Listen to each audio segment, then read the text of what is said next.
Hi everyone, welcome to today's session. So let us start our session now. Okay, so please sit in a comfortable position. Put your hands in a comfortable position. Gently close your eyes.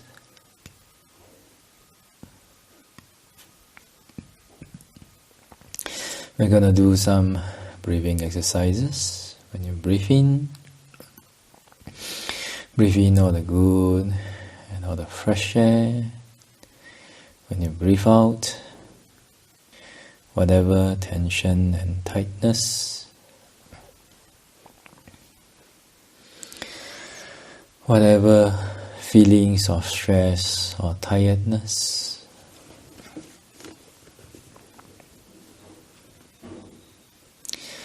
whatever negative emotion, negative energy in the body and the mind.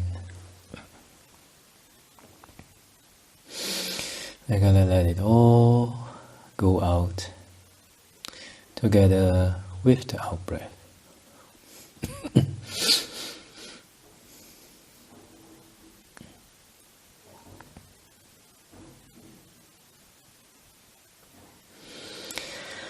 So let's try. Gently take a deep breath in.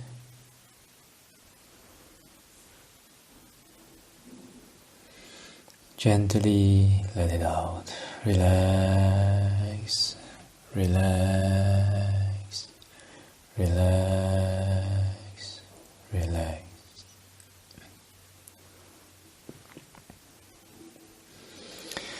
For the second time, take a deep breath in again.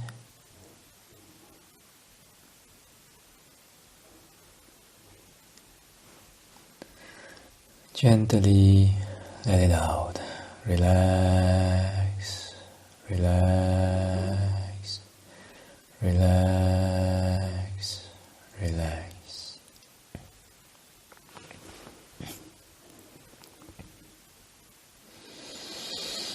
For the third time, take a deep breath in again.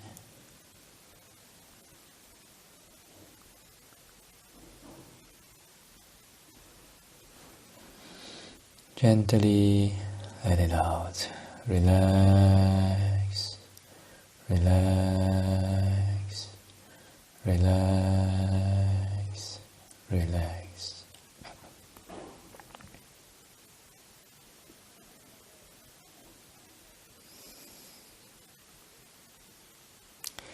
For the last time, take a deep breath in again.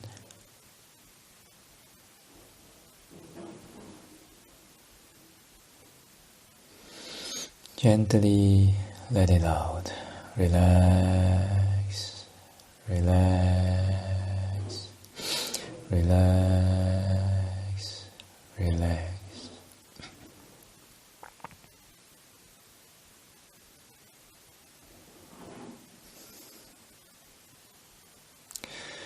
Relaxation of the body. If there is any tension and tightness,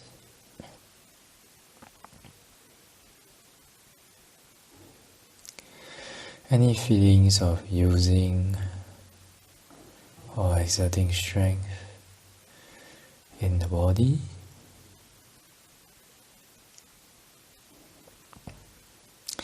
gently let it go and let the body abide in a state of relaxation and inaction.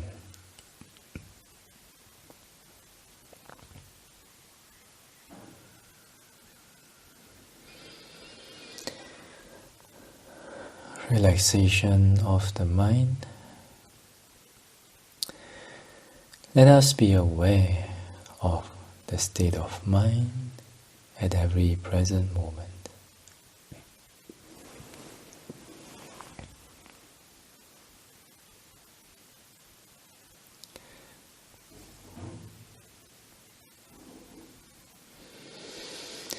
If there is any wantings, any cravings, any expectations.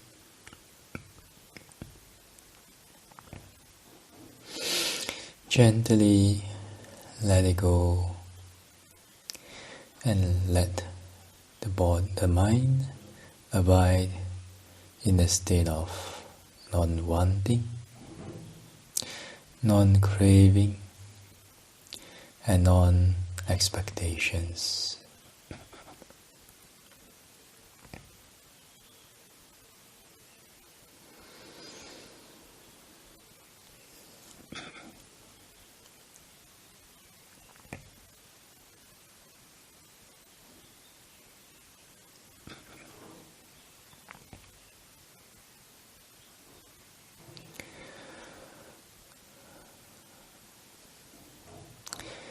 Then let the mind abide in inaction.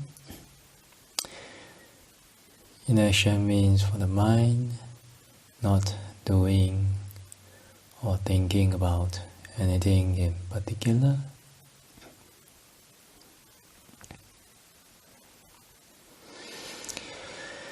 Not having the need for the mind to do or to think about anything in particular anymore.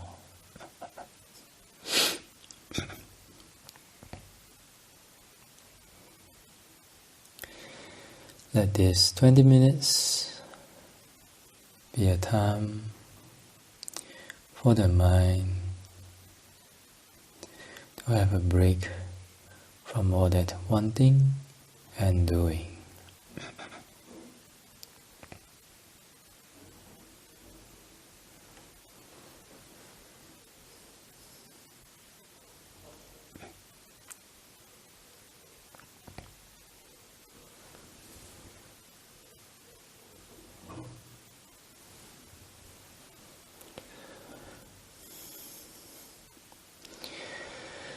Then let the mind be aware of whatever that manifests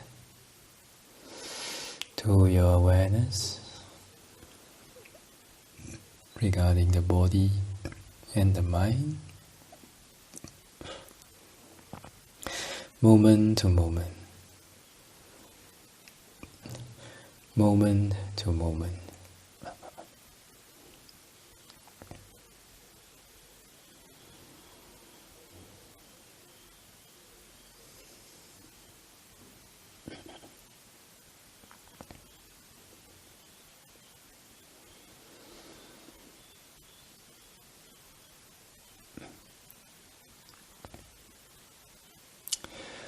Without rejecting or indulging in the stories, emotions, issues, feelings that arises in the awareness, just being aware of them and letting them arise and perish according to nature, moment to moment, moment to moment.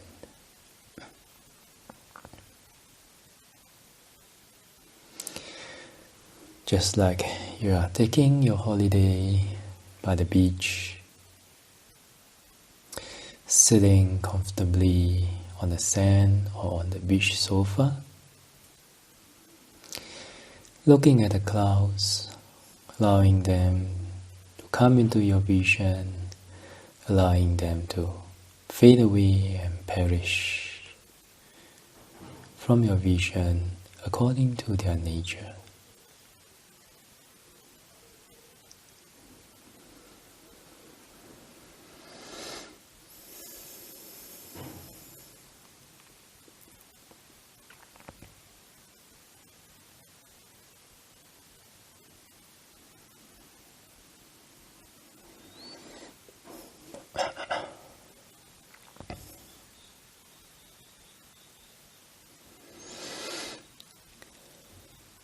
With this relaxed mind and body, today let us continue to develop the reflection on compassion.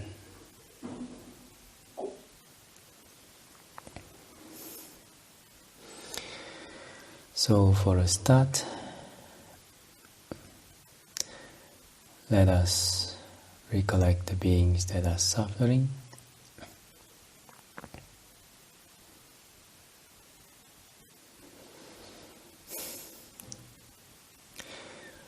Then gently, sincerely, with a tender loving heart, let us wish the suffering beings free from suffering and causes of suffering.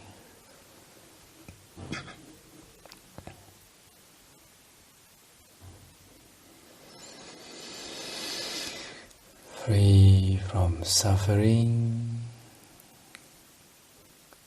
and causes of suffering.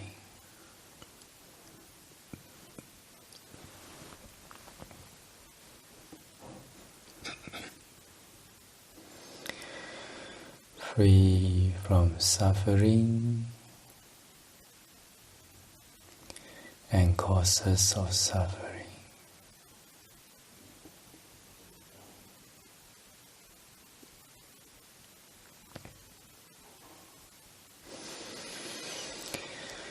Free from suffering and causes of suffering.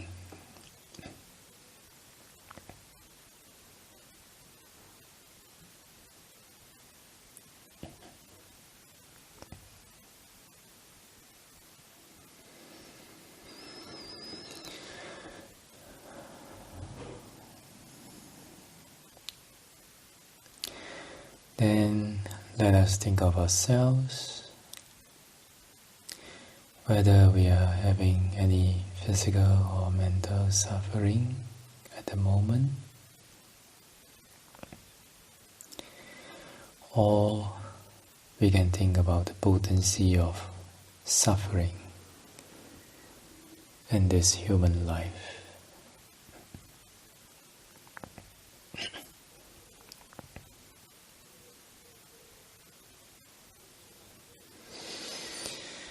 Similarly, gently, sincerely, with a tender loving heart, let us wish ourselves free from suffering and causes of suffering.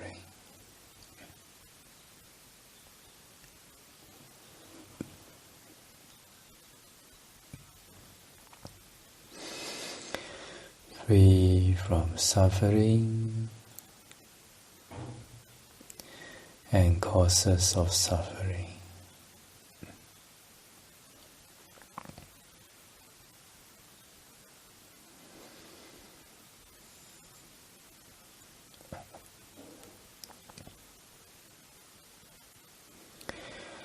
Free from suffering and causes of suffering.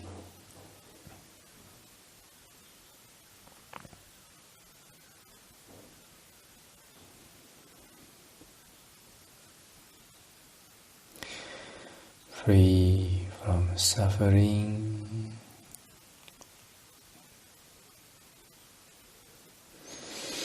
and causes of suffering.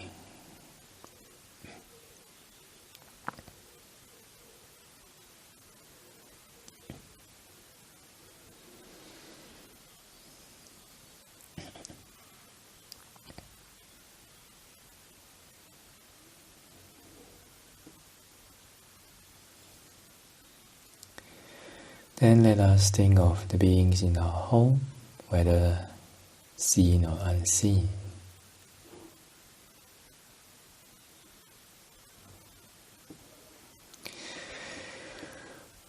Similarly, gently, sincerely, with a tender loving heart, let us wish all beings in the house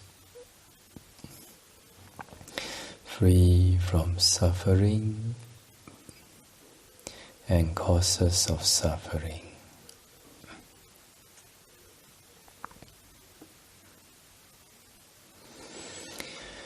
Free from suffering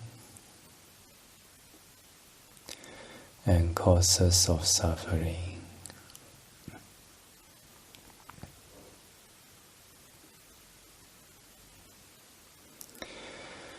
Free from suffering and causes of suffering.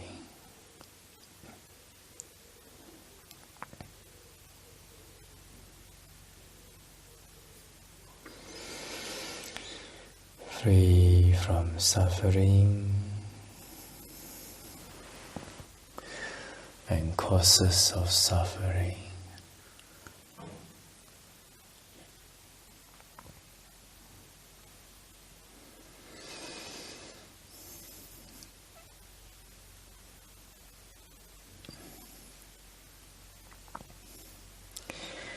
Then let us think of the beings in our neighborhood.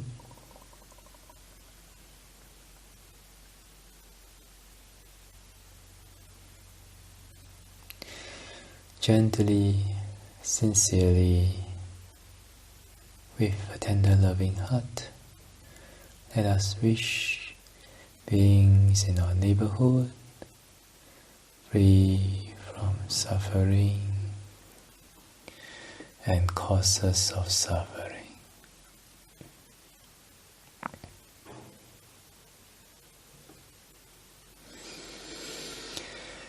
Free from suffering and causes of suffering.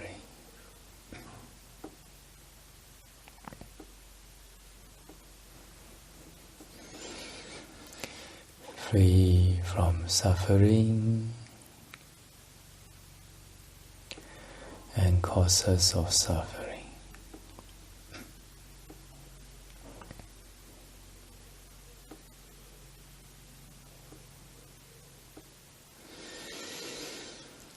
Free from suffering and causes of suffering.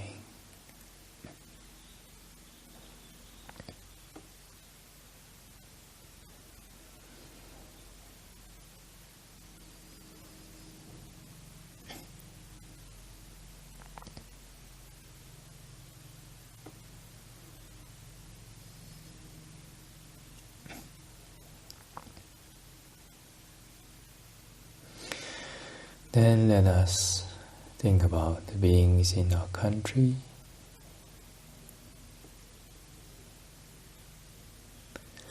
Whoever, whatever that appears in the mind is okay. Whoever that doesn't appear, or there's no image that appears, is also okay.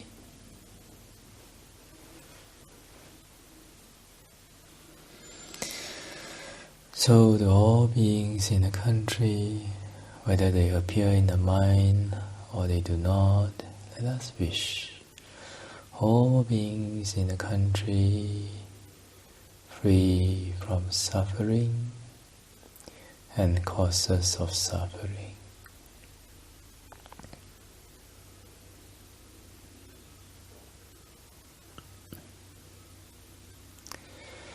Free from suffering and causes of suffering.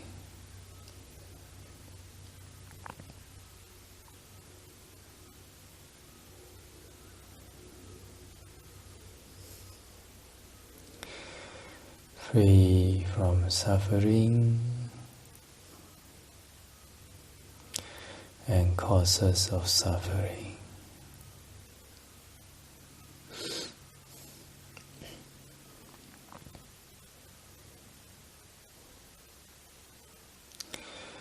Free from suffering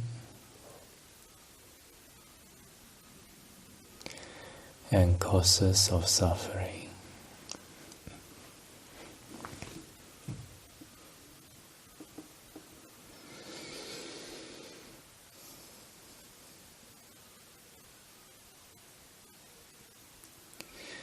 Now let us think of the beings in the whole world.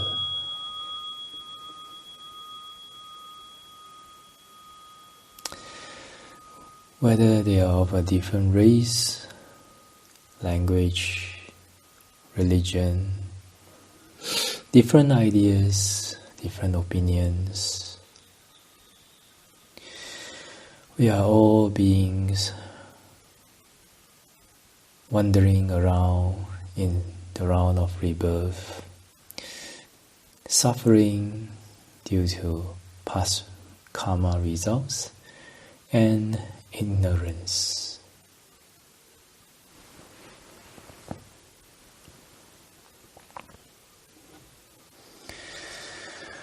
So with a gentle, with a tender loving heart, let us wish all beings in the world and ourselves free from suffering and causes of suffering.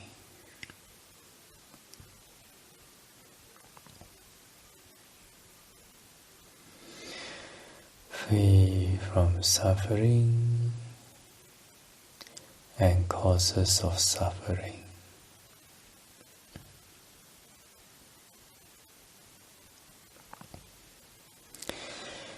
Free from suffering and causes of suffering.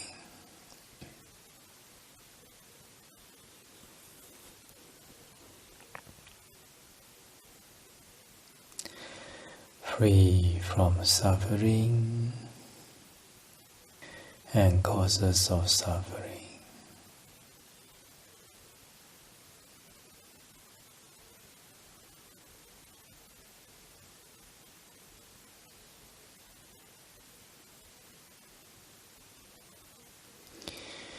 Let all beings in the boundless universe, free from suffering and causes of suffering.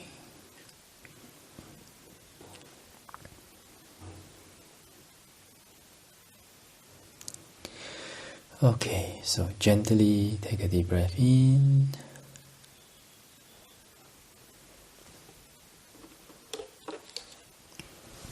Gently let it out. Relax. Relax. Relax. Relax.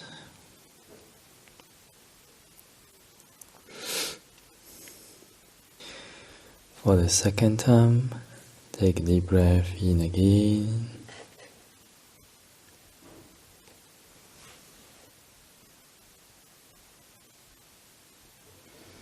Gently let it out.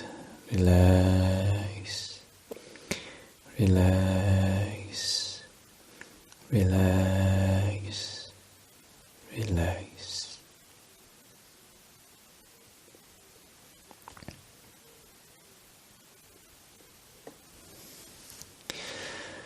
Gently be aware of the feelings of your body.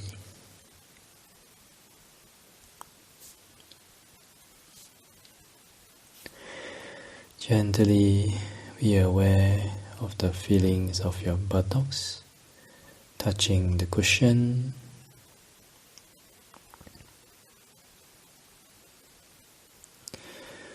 Then, doesn't matter whether the experience was good or no good, let the mind come back to the present moment.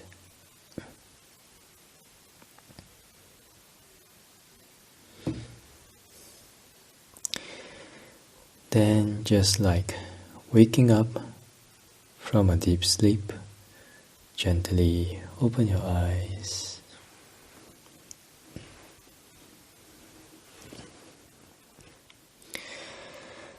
Okay, so we have quite a few questions today, so I hope to be able to answer them. Okay. As much as possible to the best of my ability, okay? Okay, so first question. In the practice of compassion, when we wish for a person to be free from suffering, this thought usually is followed by the wish for the person to be well, happy and peaceful. In other words, it becomes a combined practice of Mettā and Karuna. And wouldn't it be a more natural way to practice instead of separating them? Seeking Bhante's clarification or comment. Thank you. Okay, for those who have not gone through this loving kindness and compassion reflection, then they may not be able to differentiate between the quality, between the two qualities, okay? So, but if they cannot differentiate between the two qualities, is it a wholesome or unwholesome mind? It is still a unwholesome mind. It is still a wholesome mind, right? So, if they in the heart, if generally they just want to wish people well and happy, then whether it's a suffering person or a happy person, this is okay. There's no restriction on that. Okay, but if one wants to practice in the future, want to practice loving kindness meditation and compassion meditation, because each meditation can lead one up to the third jhana. Okay, and there is a systematic way of practicing this, all the way until equanimity, which the yogi can attain the fourth jhana. Okay, so it has to be systematic like that. That is why in the Buddhist meditations they separate Mettā and Karuna. Okay, but what about qualities? If we are just using it for our daily lives, well, if you don't want to separate, it's okay. But if you separate it, then when Mettā doesn't work, at least you can still remember that Karuna, there's still Karuna that might work, especially when sending to hostile people, okay, and your enemies. And also, we can also look out for the individual near enemy, where for Mettā it is attachment, and then for Karuna it is grief. Right? So sometimes if we cannot differentiate it, then we may not be able to relate. We may not be able to be aware of the near enemies. Right? For example, you are sending Karuna. You thought you are sending Karuna, but you have attachment. Right? Then, hey, what is that? Sometimes a yogi may be confused about it, but nonetheless it is still wholesome mind, so there is a benefit if you separate it. But if not, then there's no restriction in that, in the contemplation level. Okay. And also Buddha always in the scriptures always separate them. So there are two different qualities. That's why separating them will allow the yogi or the one who is trying to cultivate them to be aware of the quality and to be familiar with the quality even more. Okay, so yeah, that's it. No restriction in not separating it. It's still wholesome mind, but if we want to understand qualities and if we want to abide in the different qualities and be more aware of the near enemies of the different qualities, then separation is helpful. Right? Okay, so this is first question. Second question, let me see. Many questions today. Very good.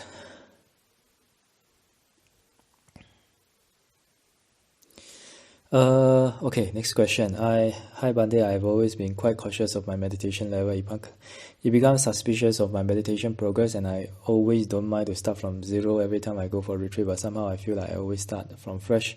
Seems progressing and seems not. What should I do with this cycle like that? Actually, for this, it's very easy to solve.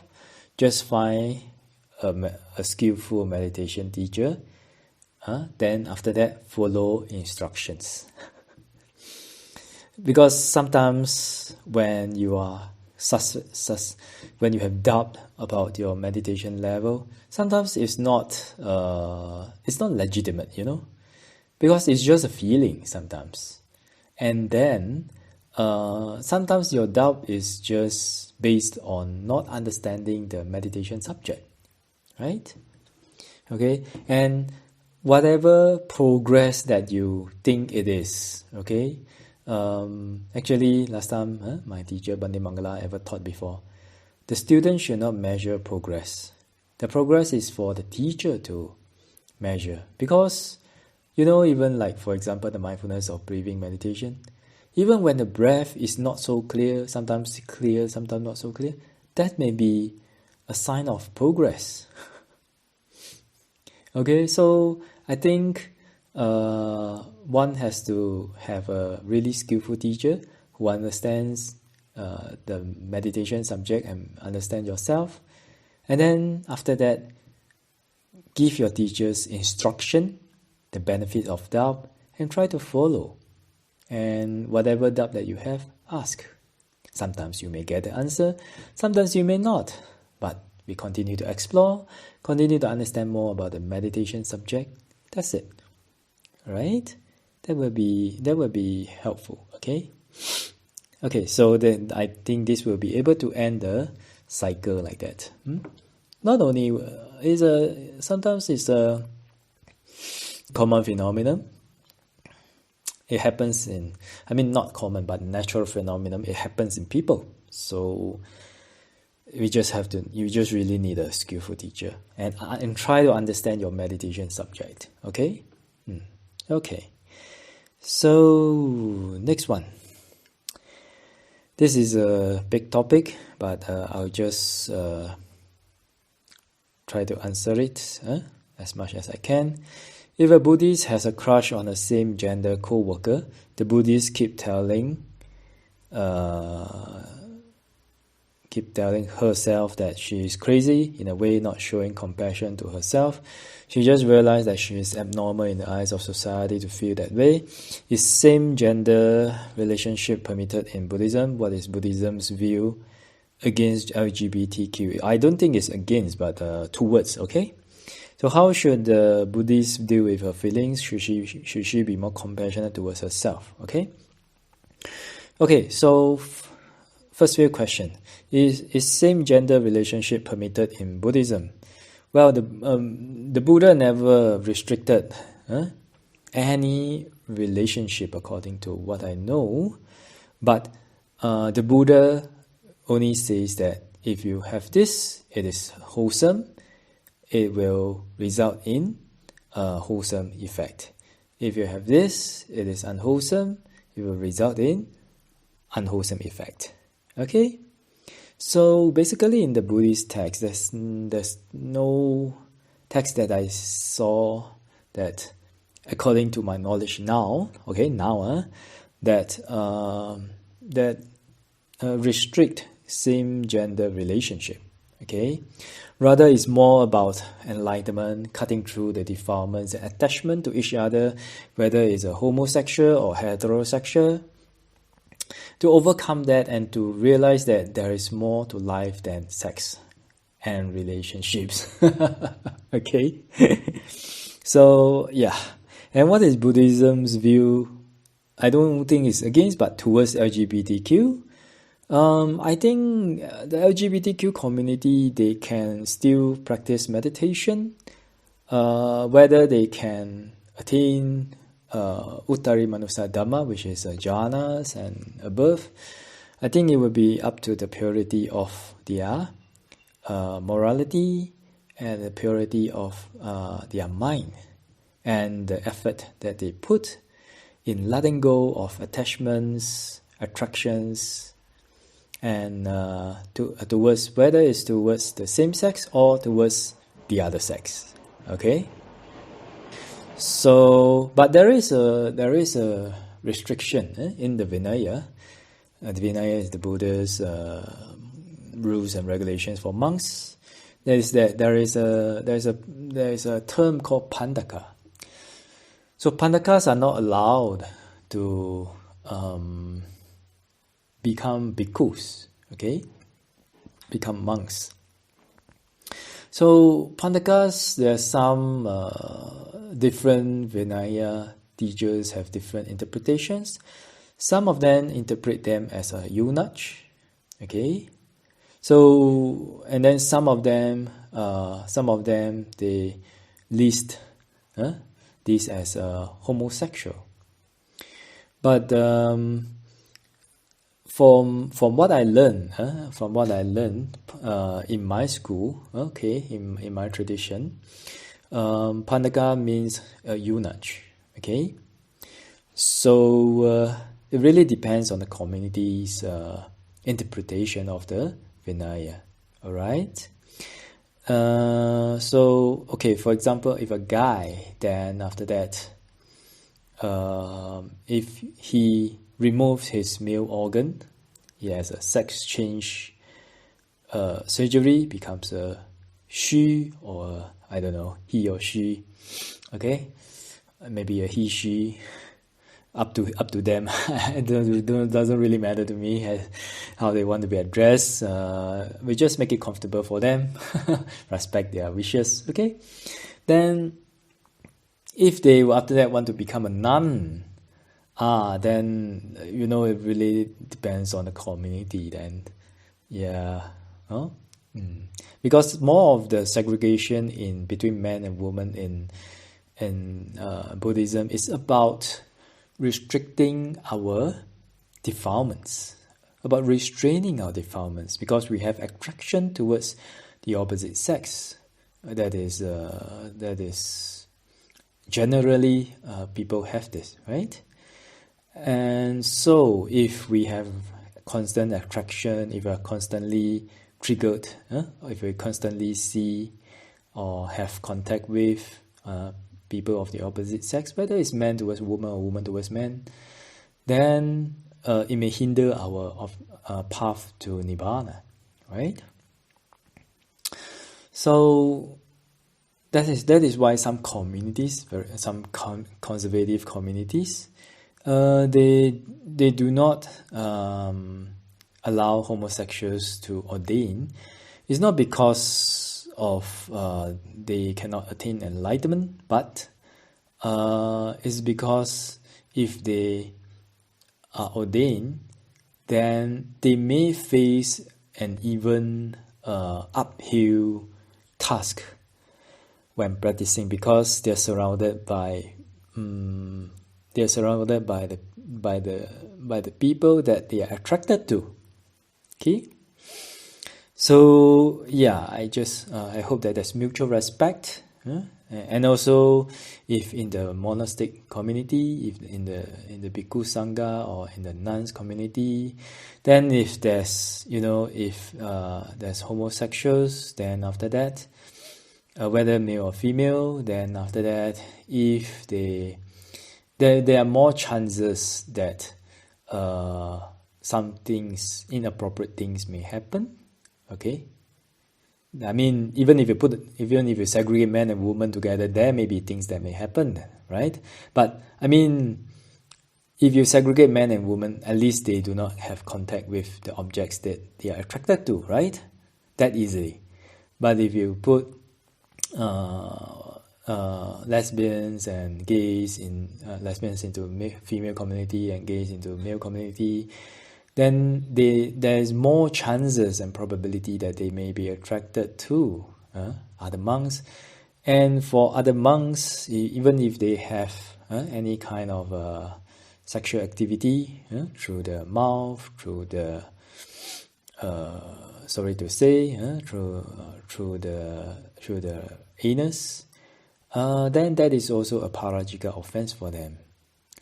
Right? So then they will not be able to become monks anymore, and it is actually unwholesome karma.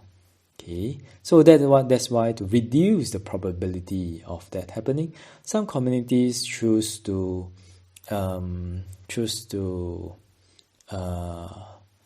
not allow homosexuals to become monks or like that.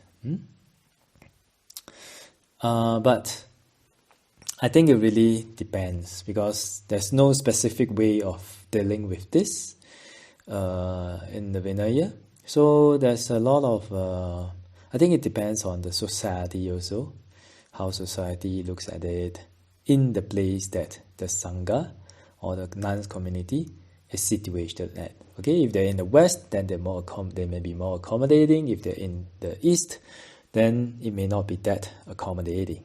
I mean, this is a phenomenon, right? Okay. So how should the Buddhist deal with her feelings? How should the Buddhist deal with her feelings? Is that if she don't need to tell herself that she's crazy. I mean, there may be attraction, there may be lust.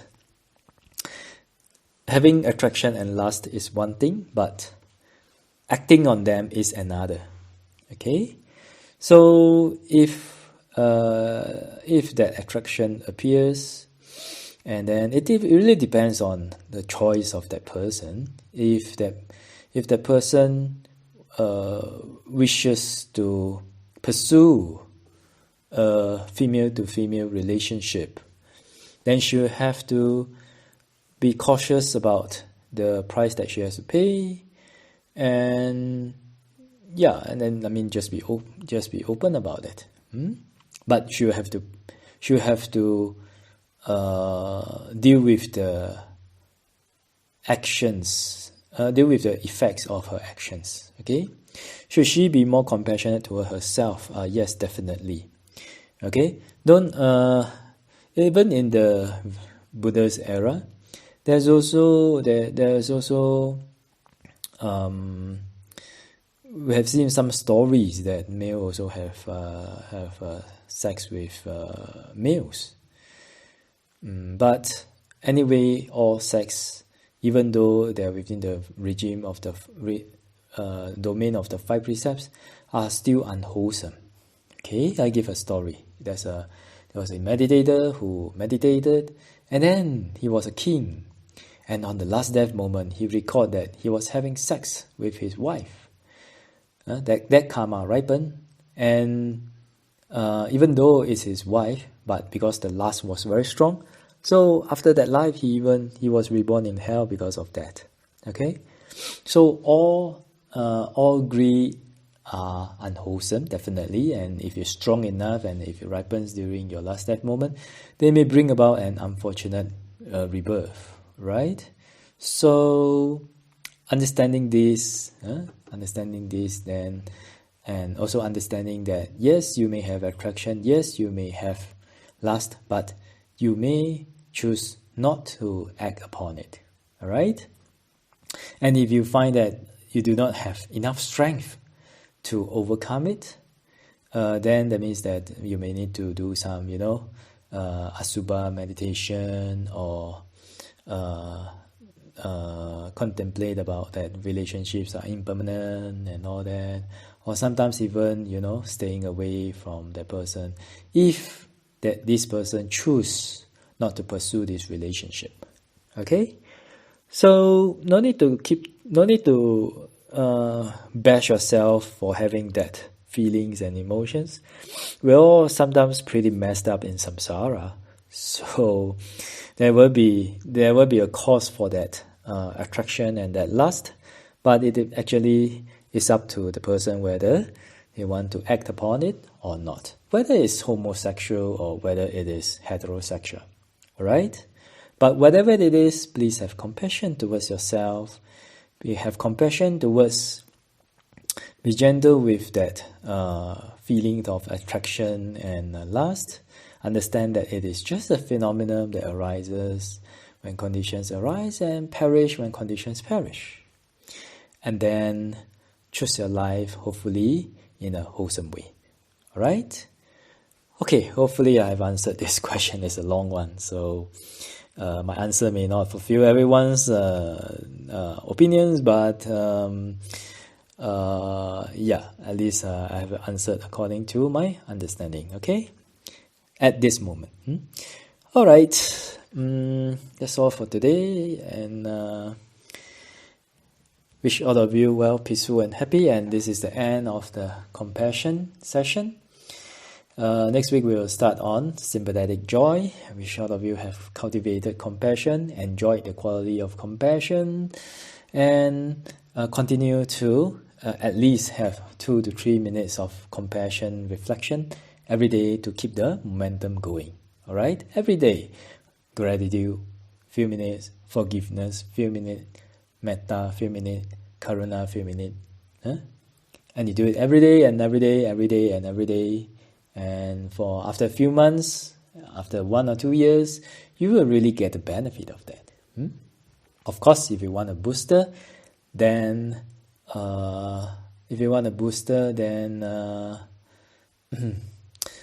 get the recordings from Brother Wikang and then listen to them when you have time. Alright?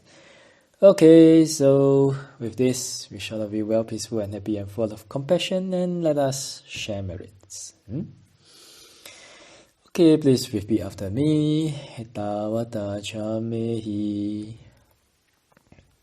sampadang punya sampadang sabbe deva sabbe bhuta sabbe satta anumodantu sabba sampati siddhya.